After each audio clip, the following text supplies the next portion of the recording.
We are back with a review of the game. Oh my god, what are they called? South Bucharest. Jesus Christ.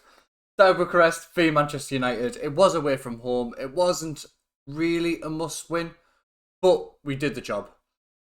I want to talk about Alejandro Garnacho. So obviously he did start this game, which I can understand.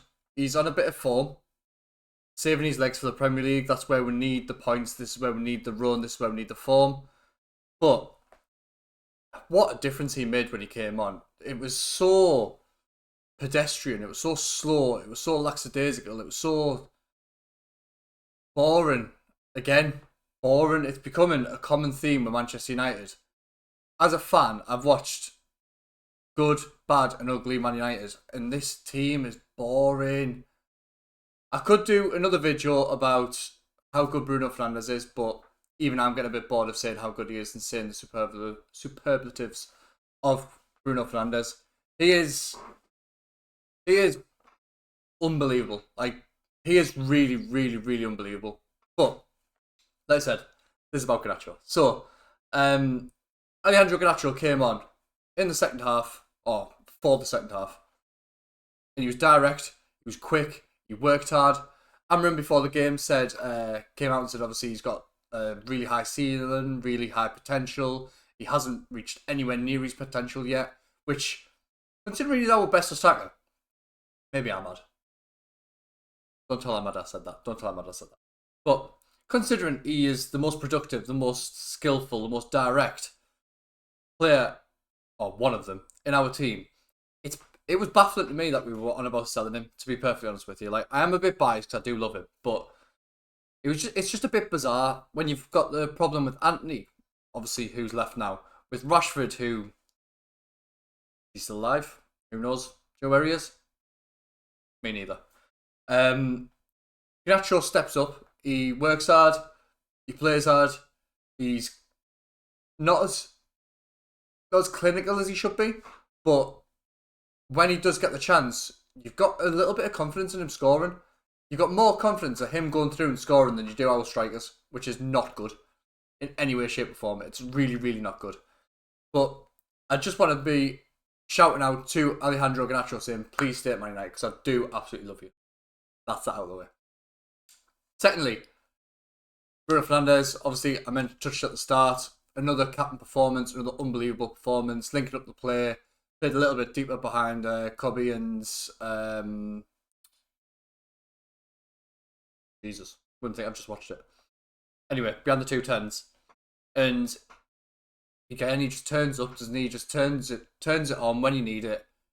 Another superb performance by Bruno Fernandes, like unbelievable. And actually, I do want to mention the clean sheet.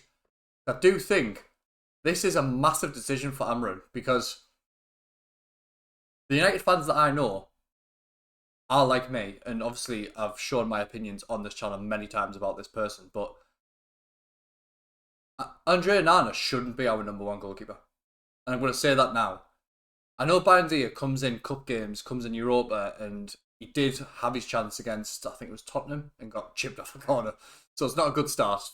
But I do think he's earned his chance to start in the league now. Andre Onana makes 2, 3, 4 mistakes a game. We used to call David De Gea because he made 4 in 10 years. Andre Onana's doing this every game, and I've lost patience with him, to be fair. Obviously, as you know, like, I'm completely washed my hands with him. I'm done with Onana, 100%. But Bayendier deserves a chance. He's a youngster. He's from the youth. I think he's a Turkish international now. Why not give him a go? You're looking through the team today. You've got Bayendier. You've got, obviously, Lenny Yoro will come on a little bit later on. Matthijs de Ligt, still a youngster. Dalot isn't old. 28, 29, 28? In his prime. You go across the back five even. Martinez, not past it, still in his prime.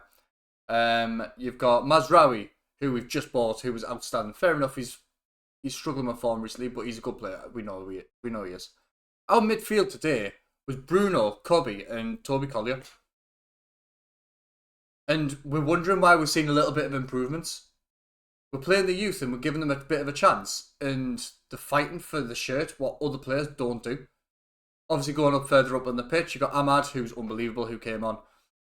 Garnacho, both of them changed the game, let's be honest. Martinez, superb, playing through the lines, trying to hit Højlund's feet, who can't hold the ball for shit.